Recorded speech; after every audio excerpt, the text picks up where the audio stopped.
Hi, today we are going to be learning the basics of Figma. So, Figma is an app for UI designing and just creating basic designs. It's quite similar to Sketch and Adobe XD. The only thing about Figma, unlike Sketch, is it can be used on Windows or Mac. It is not a Mac specific application, and it has you don't even need to download the desktop app to be able to use it. Like right now you can see Figma is open and this is on the browser, so you can even start designing on the browser. You don't have to have the app installed, or you can even just install the app. Like I have the Figma app installed. I prefer using the Figma app, so I'm just going to show it from here, but there's absolutely no difference. Both are equally the same. And yeah, so we are going to start by just exploring the basics of Figma. If you see this plus icon on top, it is used to create a new project. So project is not a file, it's essentially the main top level folder. So if you see on my left panel over here, this Procreator and Helios Card, those are projects, and this procurement and first project, these are the files inside those projects. So every time you don't need to create a new project, you just can create a file within a project. So what I'm going to do is I'm actually going to go to this first project inside Procreator, and I'm going to go in this untitled file, which is just a basic new file for me, and I'm going to teach you the basic controls. So over here, if you've used Sketch, then you'll be familiar with the concept of artboards, similar in Adobe XD. Over here, the artboards are called frames. So essentially, you can create a new frame by clicking on this icon and then choosing from a lot of presets, which is either desktop, tablet, phone, or the shortcut for it is A, and you can just click A and draw a artboard or a frame, or you can I'll just delete this and select one of the presets, the desktop one. So this is called a frame, which is added to your page. So you can create as many frames as you want. The canvas is endless, so you can keep creating a number of frames over here. So first thing, usually when we're designing for web, we like to have things inside a layout. So that's what we're going to do first. So to add a layout, you can just select your frame and click on this layout grid. By default, it'll add a grid. This is not what we want. We want the layout. So just click on this particular symbol, and from this drop down select columns, and let's add 12. That's what we normally use for web, and select center. Let's put the width as 70 pixel and the gutter as 30.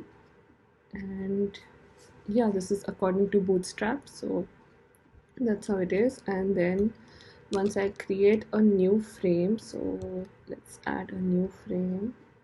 So now I want this layout to be reflected on this desktop frame too, rather than manually inputting all the values for the layout. One good thing that Figma has is that you can save your layout settings. So what I'm going to do is go back to this frame, and over here click on these four dots and click on plus. I'm going to save it as 12 column grid. So as you can see, I already have a few saved presets over here, and I'm going to click on create style. So essentially it created a style and called it 12 column grid. So it has saved it. So anytime I want to use it, I just select another artboard and go to these four dots and select 12 column grid. So it used the same settings, so that's a very helpful feature. And you can even use this across different files. So let's just try that out. Let's create a new project,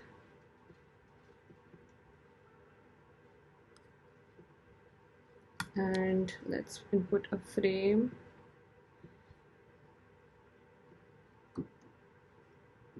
Go to layout. Okay, so as you can see here, I cannot see it because this is a entirely new project, and right now I'm using the free plan, so that does not allow it. But if you had the paid plan, then those settings will come over here too. So let's go back over here, and now let's just explore the basic tools. So if you've designed before, you'll be quite familiar with these tools, so I'll just quickly run you through them. So we have the basic shapes: rectangle, ellipse, polygon, and place image. Let's just create a rectangle. So when I try to create a rectangle, you can see these red lines that appear. So Figma is helping me and align my shape according to the layout that I've created so that it snaps to this grid. So that's how it is. And then you can even manipulate the properties of the shape, so the fill, the stroke, the effects. You can change the color, and I can even add a stroke. I can change the properties, like thickness, make it more thicker. And in case I don't want to see this anymore, you can click on this eye icon and hide it. And now if I decide, okay, I don't want this border anymore, just click on the minus icon and remove it. Then I can add effects. Let's change this color a little. And yeah, now I can add effects, like it's added a drop shadow. You can add layer blur, background blur, and an inner shadow. Click on drop shadow. And you can even save this. So now if I like this particular drop shadow, similar to the way we saved the layout, we can click on these 4 dots and click on plus and save it as shadow. So now if I create a new shape, like let's create a circle, and if I go to effects and 4 dots, click on shadow, so it uses the exact same properties. So you can, these are all my saved properties that you can see over here. Then we have line and ellipse, which is quite similar. That's something known as place image. So if I click on place image, and let's just add an image. It's asking me where I want to place it. I'll just place it, let's place it on the other frame. So I'll place it here. Let's hide the layout. So now when I click on it, as you can see, it's appearing under fill. So by default, Figma treats all images as fills. So I can even manipulate it, like similar to Sketch and Adobe XD, like simple manipulations of images can be done here, so you don't need to open Photoshop every time. And it even provides a few other manipulation techniques, like you can fit it and crop it. So I can just crop it. In Sketch you have to create a mask normally. That's what I used to tend to do. Like if I want to just probably show this part of the image, then I'll create a rectangular mask and then hide the other part of the image. But now I just crop this, so only this part of the image is shown, so that's helpful. And when you use Figma, in case you want to put an image inside of a particular rectangle, just select this and place the image. That will work too. Then we have the pen tool. If you use Illustrator, then you might be familiar with the pen tool. Even Adobe XD has it. You can just draw any shapes that you want and create simpler icons can be created. But one good thing that Figma has is that all the shapes that you create, they can be linked together quite easily. So normally it uses something known as vector networks. So now if I'm using Illustrator or Adobe XD, it will treat this as one shape. Once I've gone out of it, then if any other shape that I create, it will treat it as a separate shape and I have to group it. But in Figma, if I want, I can just manipulate the same shape. So now I decide that okay, I want to add more lines to it. So just click on this, click on the pen tool, and you can see I can start it from this point itself or any other point that I want. Let's start it from here, click on the pen tool and then just close this up. So this is just a random shape, like not really an icon, but just imagine this is an icon. So yeah, it's very helpful for you to create basic shapes or icons to use on the website. Now if I try to resize this, then the shape is not really retaining its position. So let's command delete, and if in case you want to retain the shape and resize a particular component or a shape, then hold down shift and try to increase the size or decrease it. So it's retaining its shape. So shift is the shortcut to retain the position of this particular shape. Then there is text, which is quite similar and simple. Like you can just hold down and create a text. Now what happened is, by default, this is how much I was dragging the text box, so it created a very big sample text. But this, when it create an issue is when I try to snap it to my layout. So let me just select it and move it to this particular frame. So now when I try to snap it, ideally I would want just this text to snap, but so you see it's not exactly snapping it the way I want it. So snapping the end, if you notice the red line. Now just to fix that is just select this option, which is auto width, and it just will automatically change the width as and when you go on typing. So this will just help me snap it properly to my grid. Then we have something known as comments too. So one good thing is that you can just click on this icon, click on this and put a comment, like change the color,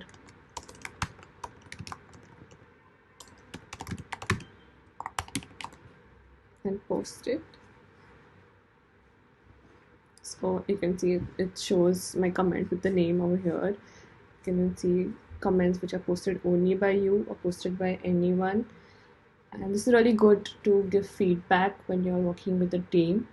And in case now I have seen the comment, it needs to be changed to green, I went ahead and I did change it to green, and I want to tell my team member that okay fine, I have seen your comment and I have resolved it. So just you can go back to comments, go to this particular comment and click on this icon, resolve, and the comment has disappeared. So essentially you have resolved the comment. That is one really good feature provided by Figma. Then we have something known as components too. So if you're familiar with atomic design, so essentially that is the same as components. So creating atom molecules and organisms.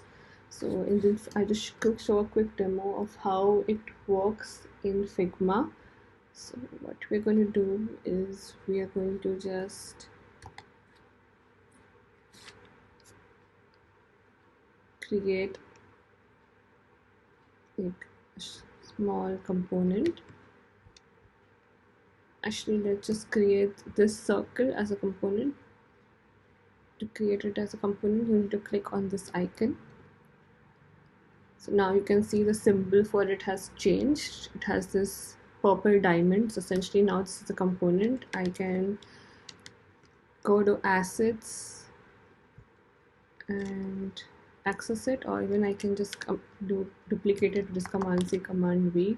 So this has created an instant of this component. So you can see this ellipse too, and this one is a slightly different symbol associated with it, which is this outline diamond. So essentially this is an instance of the parent. The parent one will always have these 4 diamonds. So what happens is if I try to edit this parent, you see whatever color I'm changing, or if I add a stroke, it's being reflected in this particular child. So anything that you modify in the parent, that is reflected in the child. But if I try to edit the child component over here and I change the color, so you see the parent is still left untouched and it has the original properties. So the child symbol can be manipulated without affecting the parent, but whatever you do to the parent will be translated to the child component. And I won't get into the details, but there's just a quick demo of certain other advanced features. So I'll just create a rectangle and I'll use this text and associate it with here. So let me change the size and call it heading. So another thing about text is if you go and try to change the font, so you have a lot of options provided by Figma. So essentially Figma provides all the Google fonts directly accessible here. So these essentially don't even have to be downloaded in your system, but you can access all the Google fonts, and any font that you have in your system, that will be still show up over here. So let's change it to Proxima Nova, and let's add a subtext. So essentially I'm adding a heading and a paragraph text over here, and just type some dummy values over here.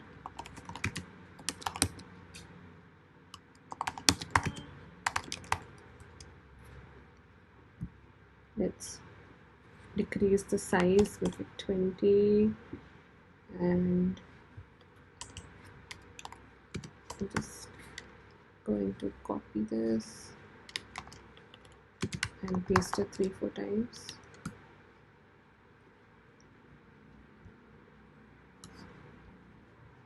Let's reduce the width and make it 500. Okay, and now let's make this whole thing into a component. So, and let's create an instance of it. And if I try to resize it, you see the shape of this square is not being retained, and a lot of spacing is coming up here. So essentially this is not what I want. Why is this happening is by default all the components that we create are set to scale. So if I just go inside this and see over here the constraints, it's set to scale. So you don't want the shape to change and to be retained the way it is. Just change this to left and top. So automatically this one got changed because it was an instance of this particular parent component. Let's change it for this one too and put it to left and top. So you see this came back too. So now how much ever I resize it, the paragraph and the square that I created is not moving. The heading is still moving because I have not changed the constraints for the heading. So this is just a quick tip. The other different things can be explored, and there's a lot to do with components and constraints, which you'll get a hang of as and when you keep using Figma, but it's definitely very helpful when you're creating components and using it across websites or apps.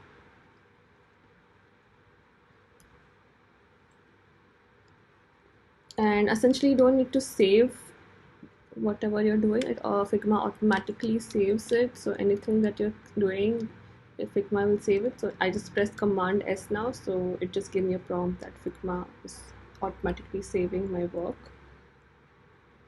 That is one thing. And yeah, another quick thing that I'll show is changing values of illustrations. So what I'll do is I'll go to my downloads. I have recently downloaded an illustration. Just drag it and paste it over here. So as soon as I dragged it, you can see it's showing selection colors. So Figma automatically detects all the colors in the illustrations. And now if I just click on it and change it, so it's easily changing all those instances of the colors. If I want this illustration to match the style of my website, this is a really helpful feature to have. This was the basics for the design section of Figma. Figma also has a prototype and code section. So essentially if I go to code, it's giving me all the properties and values required by developers for this section that I've selected. So this is helpful for development, and essentially we don't really use that much, but it can be used for quick communications with the developer. We tend to use Zeppelin for handoff with the developer, but this is also a helpful feature to have in case you're not using Zeppelin or any other tool for dev handoffs. Then there's something known as prototype. So for that, I'll just open another file in which I have some already created designs.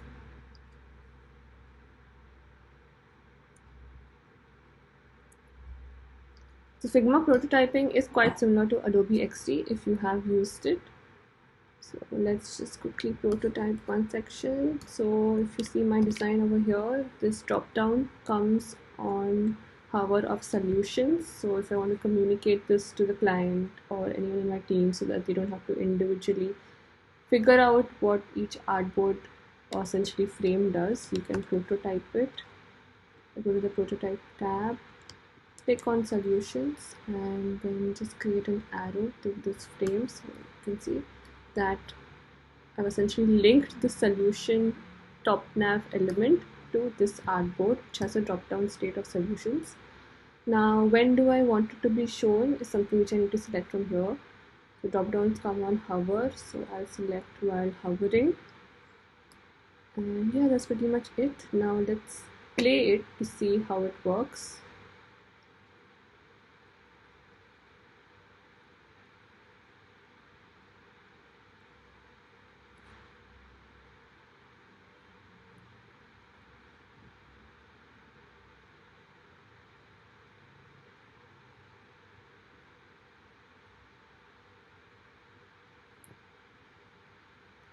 So if I hover over solutions, this is what is coming up. You can't see the options. That is because it's outside the frame at the moment. I'll just add it inside the frame and play it again. So yeah, now the options are coming up. So yeah, this is quite a handy thing that Figma provides too. It's something that Sketch doesn't have at the moment. And in case I don't want this prototype anymore, I'll just go on the arrow and click on delete, and it has deleted it.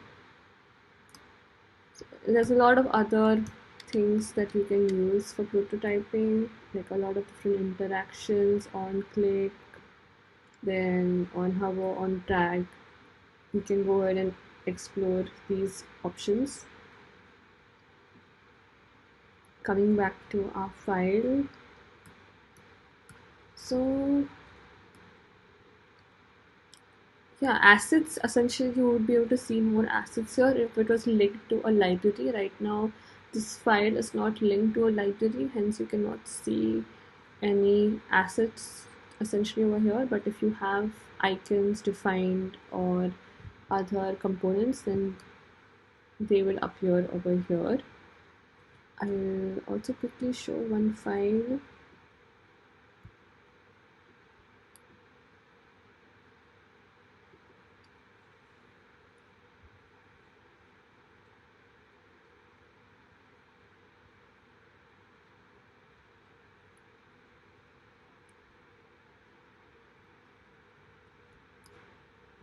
So yeah, this is essentially the design system that we use. I won't get into details for this video, but like we use atoms, molecules, and organisms, and essentially text styles and color styles, and it's best to have it in another page so that you know where the parent component lies. And one thing that I would also like to touch upon is for textiles, you don't need to create the different weights, like you can see black, orange, purple, white over here. So essentially this file was migrated from Sketch, hence it has all of this. But a cool thing that Figma provides is, I just quickly demo it over here, is if I type some text over here and I create this as a component,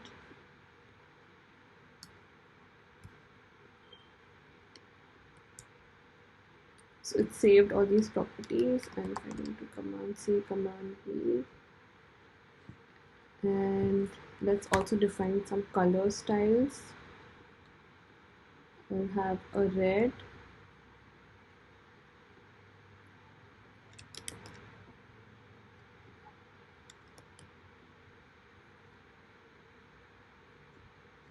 and this saving this color.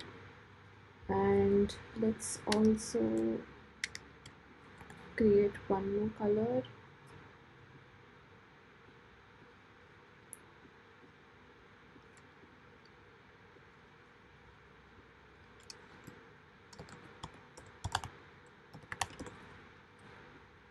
Now if you saw, this was a component, right? And this is an instance of that component. Remember, we know that the diamond which is filled is the main component, and this, I just created an instance of this component. Now if I want to change the color of this particular component, I can just go here, and whatever colors I've saved, so earlier I'd saved a white and a pink too, they appear over here. So I just select purple. Okay, I do want to change the fill.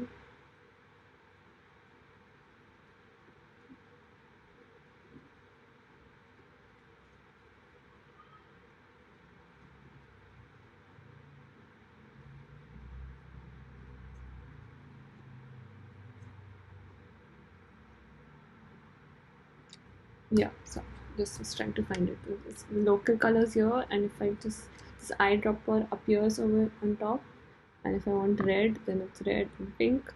So all of the colors that I saved, they come under local colors. Now if you saw, there's something as document colors too. All of these colors is something which Figma has automatically detected are present throughout your document.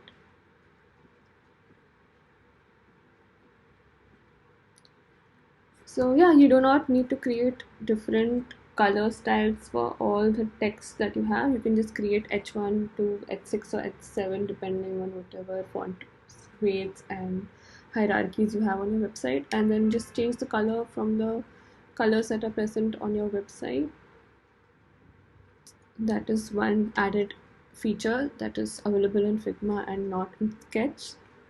So yeah, this pretty much covers all the basics of Figma, and it's enough to get started, and all of the other properties are quite similar to other tools. And once you start using this software, you will eventually get a hang of the other concepts too, and we'll dive into atomic design in a later video. That's about it that you need to know about the basics of Figma.